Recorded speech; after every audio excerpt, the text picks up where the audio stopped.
Well, hello, Whiteboard Economist here, and welcome back to my channel. This is my next video on my course in Introduction to Microeconomics. As you can see on the board here, the topic today is Principles of Microeconomics, Part 2. Continuing on from the last video, Part 1, where we went over the first 4 principles of microeconomics. These lessons are based off of Gregor Mankiw's book.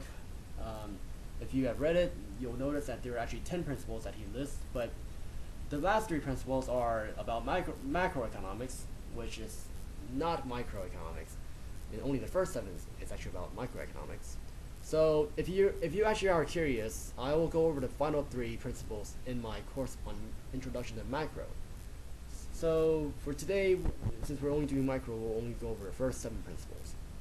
Last time we did the first 4, so now we'll do principles 5, 6, and 7. Alright, so let's begin. The 5th principle says trade can make everyone better off. Now this one is very important. Trade can make everyone better off. What does this mean? Well, it's pretty straightforward. With trade, trade can improve things. If you wanted economic jargon to explain this phrase, you can say that countries in autarky generally have a lower level of welfare than countries that engage in trade. Which is, in layman's terms, that countries that don't trade are worse off than countries that do trade. But you don't even need to take it to that scale. You don't need to talk about countries to realize the benefits of trade. Even just on a personal scale, let's say, well, think of it this way: there are stores. You go to stores to buy things. Why do you go to stores to buy things? Why do you go to grocery stores? Because you don't grow your own food, but you need to eat. So when you go to a grocery store and you buy your food, you're trading money to buy the food. So on the other side, the farmers, they grow the food and they trade the food for your money so they can buy other things. They trade the money they earn to buy the things they need.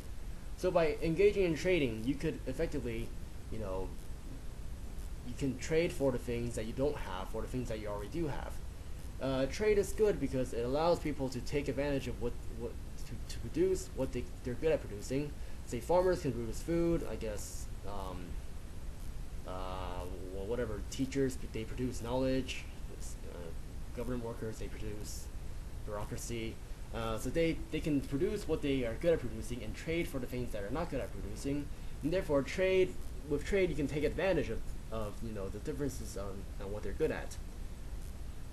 Again, this is a bit hard to grasp if you've never heard of this concept before, but I assure you, you'll see this principle played out many times over the course. In fact, if I draw a graph for you in a future video, it'll all become clear for you. But for now, let's just move on to the next one. Markets are usually efficient. Well, what does this mean? To understand the statements, you first need to understand that in a market there are 2 groups of people. You have suppliers. Oh, that's really bad handwriting. Okay, let me try that again. Suppliers. What is wrong with this marker? Suppliers, and then you have demanders, also known as sellers and buyers. Well, these guys can contribute to supply and these guys contribute to demand. And within a market, so how do you know how much to pay to buy that pack of gum? Well, because the pack of gum has a price tag to it. But how do you determine that price tag? Well, it's because of the market. Adam Smith basically came up with this term called the invisible hand of the market. And basically he says that thousands of individuals acting upon their own best interests will, move the market in such a way that everything becomes efficiently allocated. So what does this mean? Let's just say price for it. Let's say price, for instance. Price of a good, let's say it's equal to $5. Alright, so assuming that price is set at $5, people who sell the goods at $5, and then people who buy the goods at $5.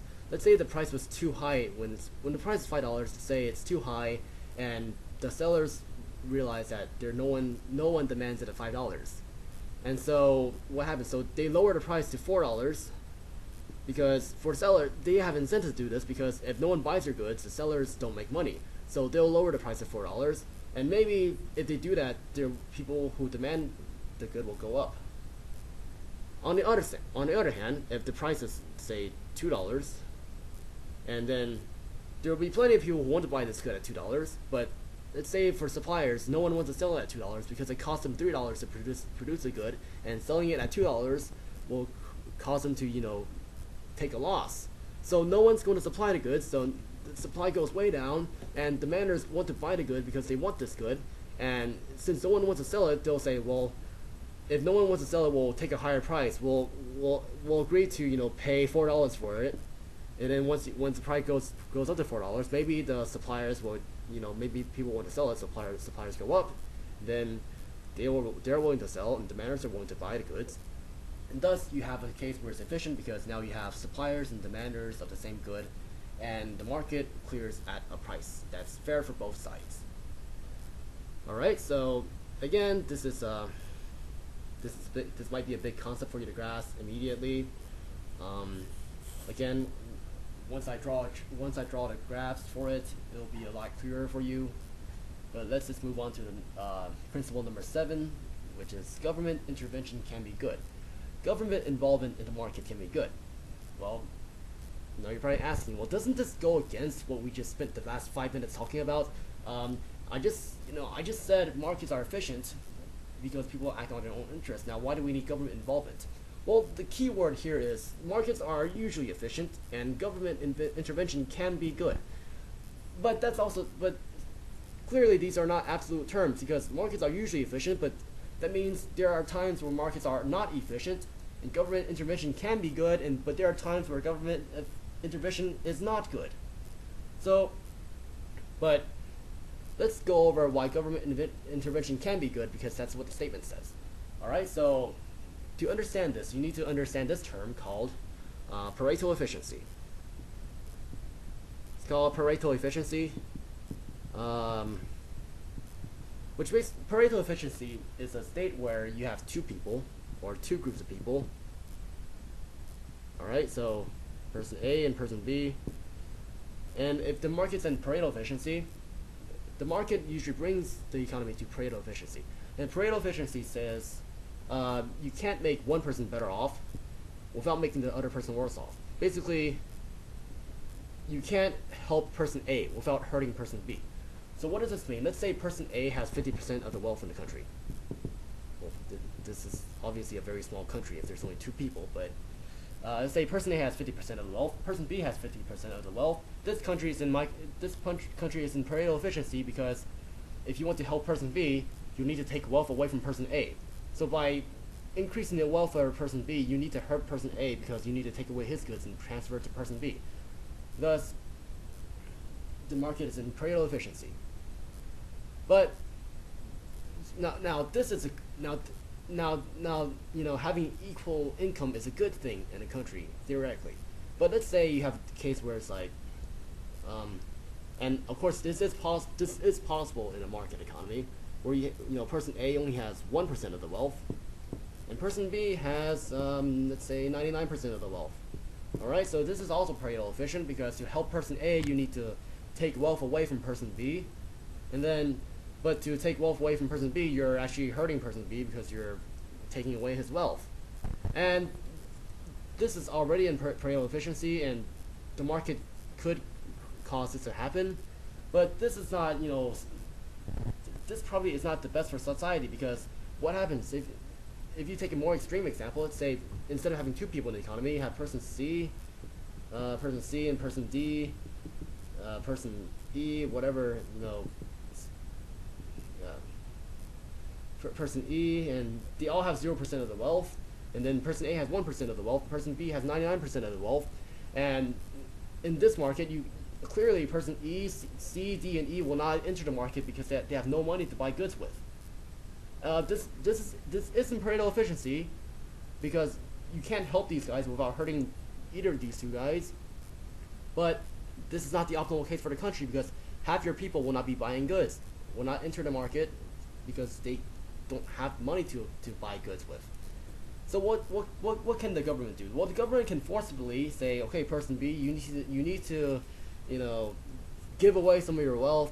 They can reduce person B's wealth to 80% of the wealth, and then redistribute to the remaining 4 people. So let's say that's 5%, 5%, 5%, 5%, and this is still in Pareto efficiency. But it took government involvement to take away this person's wealth and redistribute to the rest of the people. And now in this case, you have all 5 people will probably enter the market and buy goods because now they have money to buy goods with. And so in this case, government intervention can be good for the market. All right. Now there are plenty of examples where government intervention can be harmful for the market, but we'll go over those many times too. There's actually an entire section, that talks about government intervention. But today I just wanted to give you a brief introduction to these principles, and it's okay if you don't understand them completely today, because I realize these are kind of weird concepts to grasp, and if you haven't heard of them before, they're not easy concepts to grasp. But I assure you again, I've assured you many times, so I'm going to assure you again that we'll go over all of the principles many times, and by the end of this course you'll understand them all very well. So that's all I have for you for this video, and I hope you enjoyed it and found it at least somewhat informative, and as usual, have a good day.